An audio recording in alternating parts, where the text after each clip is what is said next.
अस्सलाम वालेकुम व्यूअर्स, बिस्मिल्लाहिर्रहमानिर्रहीम। वाहद इसम को जमा इसम में तब्दील करना जो है वो हम सीख रहे हैं। तो आइए देखते हैं। आगे हमने सीखा कि जिस वाहद इसम के आखिर पे अलिफ या हे आएगा तो उसे तब्दील कर देना है बड़ी ये के साथ। तो अब हम सीख रहे हैं कि वाहद इसम के आखिर में छोटी ये हो तो उसे जमा इसम में तब्दील करने के लिए उनके आखिर में अलिफ नून गुना लगा देने से जमा बन जाती है। तो ये देखें, वाहिद इधर लिखे हुए हैं और जमा इधर है। ये देखें, रोटी, रोटी के आखिरी जो हरूफ तहजी को अलग अलग नज़र से देखेंगे तो आखिर में इसके छोटी ये है। तो छोटी ये को हटाकर अलिफ और नून गुने का इजाफ़ा कर देंगे। तो यहाँ पर आप गौर करें कि यानी छोटी ये जो है उसको हटाएं नहीं, उसके आगे इसको इजाफ़ा कर दें। तो रोटियाँ, यहाँ पर देखें, गली इसके आखिर पे छोटी ये है तो इसके साथ इजाफ़ा कर देना है अलिफ और नून गुने का। तो यहाँ पर बन जाएगा गलियाँ।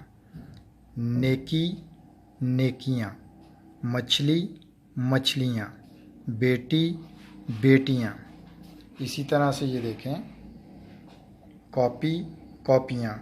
और कुछ इसम, वाहद इसम ऐसे होते हैं जो एक जैसे नहीं होते, तो उनके यानी आखिर पे क्या करना चाहिए, कुछ हम आपके जहन नशीन करवाते हैं कि उनके आखिर में जो है छोटी ये और नून गुना जो है वो लगा देने से जमा बन जाती है।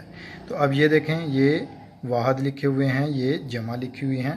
तो इसमें हम गौर करते हैं तो यहाँ पर दवात और ये देखें दवातें, यानी हमने ये और नून गुने का इजाफ़ा कर दिया है।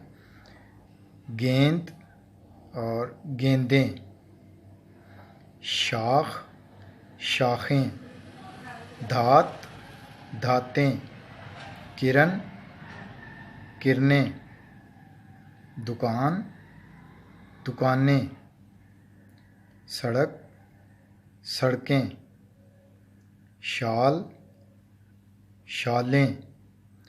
यानी कि आखिर पे हमें इसकी कोई शनाख्त नहीं है कि इनके लिए हमने बस जो मुख्तलिफ ये वाहिद होंगे उनको ये और नून गुने के साथ हम इजाफ़ा कर देंगे तो वो जमा बन जाएंगे। तो इसको याद रखिएगा। नेक्स्ट वीडियो में मिलेंगे नेक्स्ट सबक के साथ। अपना ख्याल रखिएगा। अल्लाह हाफ़िज़।